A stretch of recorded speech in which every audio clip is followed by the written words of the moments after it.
현지 우리나라 음식 한식의 인기는 우리가 생각하는 것 이상으로 굉장합니다. 아시아, 북미, 유럽 등을 가리지 않고 다양한 우리 한식이 인기를 끌고 있습니다. 따뜻한 밥을 담은 김밥이 아닌 냉동김밥이 미국에서 없어서 못 팔 정도라고 하니 어느 정도 짐작은 하실 텐데요. 그리고 이번에는 유럽입니다. 그 중에서도 최근 독일에서 한식의 인기는 상상 이상이라고 하는데요. 그런데 베를린에서 장사하는 한식 가게 몇 곳에서 이상한 점이 발견되어 현지인들을 비롯해 많은 베를린 관광객들로부터 비난받고 있다고 하는데 이게 무슨 일인지 지금부터 자세한 내용 살펴보도록 하겠습니다. 현재 독일 베를린에서는 한국 드라마와 K-팝 등의 열풍과 함께 한식을 찾는 현지인들이 점차 늘어나고 있다고 합니다. 특히 자신이 좋아하는 배우나 아이돌 가수가 SNS나 방송을 통해 공개한 한식은 그들에게는 집중적인 관심의 대상이라고 하는데요. 그리고 지난달 9일 주독한 국문화원은 베를린 문화원 내에서 K-팝 아이돌이 좋아하는 한식 요리 쿠킹쇼를 개최한 적이 있습니다. 이날 행사에는 K-팝 팬들과 그들의 가족 무려 160여 명이 몰렸는데요. 행사 주최 측은 들기름 막국수와 자장면 만드는 과정을 이들에게 보여주고 시식하는 시간을 가지게 했습니다. 들기름 막국수는 그룹 방탄소년단의 정국, 자장면은 NCT 드림의 마크가 좋아하는 음식으로 알려져 있습니다. 그러면서 이 행사에 참여한 한 K-팝 팬에 따르면 좋아하는 아이돌이 즐겨 먹는 음식을 만드는 법을 보고 직접 시식도 해보니 한층 가까워진 느낌이 든다. 집에 가서 직접 만드는 것을 시도해볼 계획이라고 전했습니다. 이뿐만 아니라 베를린에는 한식당이 무려 100여 곳에 달할 정도로 한식은 큰 인기를 얻고 있습니다. 하지만 높아진 인기만큼 문제가 뒤따르고 있다고 하는데요. 그건 바로 짝퉁 한식 가게가 계속해서 생겨나고 있다는 것인데요. 지난 9월 17일 오후 7시 베를린의 인기 카페 및 식당 거리인 프렌틀라 오어베르크의 식당 중 한 곳인 필 서울굿에는 수많은 손님들로 북적였습니다. 이 식당은 간판부터 필 서울굿이라고 한글로 대문짝만하게 써놓았습니다. 그리고 도깨비 로고에 종업원 모두는 한글로 필 서울굿과 로고가 그려진 티셔츠를 입고 있습니다. 언뜻 보면 영락없는 한식당입니다. 물론 한식당은 맞습니다. 하지만 일반적인 한식당과 다소 차이가 있는데 사장과 종업원 모두 베트남인이라는 점입니다. 그리고 가게 외부 및 내부를 자세히 들여다보면 한식당이라고 하기엔 미흡한 점이 많았는데요. 메뉴판을 보면 반찬이 아닌 반잔이라고 적혀 있고 또 한국인이라면 대부분 공짜로 먹는 김치를 3.5유로에 판매하고 있었고 또 한국인이 좋아하는 김치만두를 만두김치로 적어 놓았습니다. 음식도 우리가 먹는 한식과는 차이가 있었습니다. 비빔밥에는 한국인이라면 잘 넣지 않는 단무지와 적양파가 고명으로 올라갔고 또 양념 역시 고추장이 아니라 베트남 및 동남아에서 자주 사용하는 향신료 쪽에 가까운 맛이 난다고 합니다. 이곳에서 일하는 한 직원의 말에 따르면 2019년 사장님이 채식 식당을 개업했는데 그때부터 한국 음식을 차용했다고 알고 있으며 최근 베를린에서 한식이 인기가 많아 치킨과 소주는 주변에서 다 안다고 말했습니다. 그리고 해당 가게에서는 주 메뉴로 한식을 내세우지만 쌀국수를 비롯한 각종 베트남 및 동남아 음식을 함께 판매하고 있었습니다.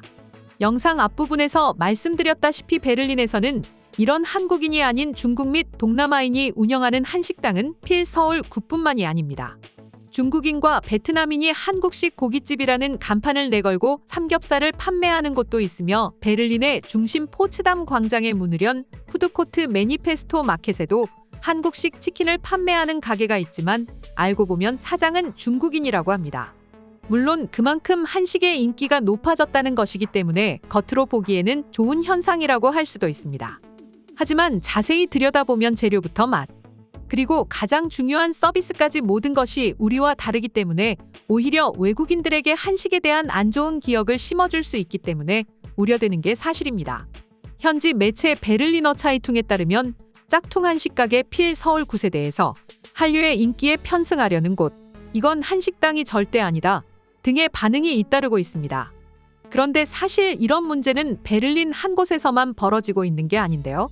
과거부터 영국, 프랑스, 미국 등에서 이 같은 일 때문에 난리도 아니죠. 프랑스 파리의 경우 관광 명소 노트르담 대성당에서 걸어서 15분, 파리 중심가에 속하는 11구에 꽤 소문난 한식당이 있는데 이 가게는 BBQ 코리안이라는 간판을 사용하고 있습니다. 또 이곳 역시 된장찌개와 불고기, 각종 부침개 등을 팔며 영락없는 한식당처럼 보이지만 메뉴판을 자세히 보면 연어 요리, 양고기 요리 등 한식당에서는 잘 판매하지 않는 낯선 메뉴들이 있었고 무엇보다 메뉴판은 중국어 간체자로 되어 있어 이곳은 짝퉁 한식당 일명 왕서방 한식당이었던 것입니다. 파리뿐만 아니라 리옹, 마르세유 등 프랑스 지방 도시와 체코 프라하 등 유럽의 다른 대도시에서도 비슷한 일이 생겨나고 있습니다. 이 때문에 현지인들 사이에서 한국 식당에 대한 인증제를 해야 하는 것이 아니냐는 의견도 흘러나오고 있다 합니다. 실제로 이 같은 사례가 과거 일식에 있었죠. 일본의 경우 짝퉁 일식을 방지하고 제대로 된 일식 문화를 알리기 위해 지난 2006년 해외 일본 음식점에 대한 인증제 도입을 추진한 적이 있습니다. 외국인들이 이것을 보고 한국에도 똑같이 도입해야 하는 게 아닌가 하는 거죠. 이처럼 이제 한식의 인기가 나날이 늘어가고 있고 그에 따라 외국인들이 본인 집 앞에 한식당이 생긴다며 좋아하고 있지만 직접 한국에 와서 제대로 된 한식을 접하지 않고 무턱대고 왕서방이 운영하는 짝퉁 한식을 먹었다가 오히려 한식에 대한 반감이 생기지는 않을까 우려가 되는데요. 이것을 외국인들 역시 똑같이 우려하고 있는 것인데 지금부터 이와 관련한 해외 반응 살펴보도록 하겠습니다. 중국인들을 비롯해 해외에 거주하는 외국인들이 한국의 인기에 편승하려고 하는 것 같아. 그것도 무단으로 말이야. 제대로 된 음식 레시피도 모르면서 그냥 한글만 써놓으면 한식인 것처럼 한다. 정말 꼴보기 싫어. 각종 SNS에서 한국 음식에 대한 레시피가 잘 나와 있기 때문이야. 그들은 SNS에서 검증되지 않은 한식 레시피로 음식을 조리한다. 진짜가 뭔지도 모르고 말이야. 딱 맞는 말인 것 같네요. 한국 음식에 대한 인증제도가 필요해 보입니다. 한국은 하루빨리 제대로 된 한식을 외국인들에게 알릴 수 있도록 해외 한식 가게에 대해 인증제도를 도입해야 할 것 같습니다. 과거 일본이 이런 일을 추진할 때는 문화 국수주의적 발상이라면서 반대했지만 왜 유독 한식에만 허용이 되는 거야? 사회의 작은 변화 아닐까요? 그땐 안 됐지만 지금은 된다.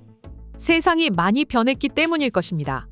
한국에 갔다가 떡볶이 맛에 반했어. SNS를 보고 떡볶이를 만들어 볼 수도 있지만 사실 이곳에서 떡을 구한다는 건 좀 어려워. 그래서 집 앞에 있는 한국 식당에 가서 떡볶이를 먹었는데 내가 알던 맛이 아니야. 사진을 찍어 인터넷에 올리니까 한식당이 아니라고 해서 얼마나 다행이었는지 몰라. 한국 음식은 만드는 사람마다, 특히 한국 아줌마들은 저마다 레시피가 조금씩 다르다. 그래서 그럴 수도 있겠구나 했지만 내가 들어간 곳은 삼겹살도 뭔가 맛이 달랐어.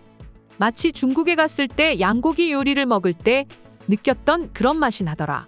그리고 나올 때 보니 한글보다는 중국어로 된 인테리어가 눈에 띄더라. 다들 조심해. 필 서울구시 한국인이 운영하는 한식당이 아닐지 몰랐어. 난 꽤 만족하고 먹었거든. 그런데 다시 생각해보니까 뭔가 어색하네. 저도 최근에 알았어요. 얼마 전에 한국을 다녀왔는데 내가 한국에서 다녔던 한식당의 레시피와 이곳의 레시피는 달랐어요. 그것도 꽤 많이 말이죠. 필 서울굿도 충분히 맛있다고 느꼈지만 한국에서 먹었을 때 첫 입에 들어오는 그런 감동은 없어요.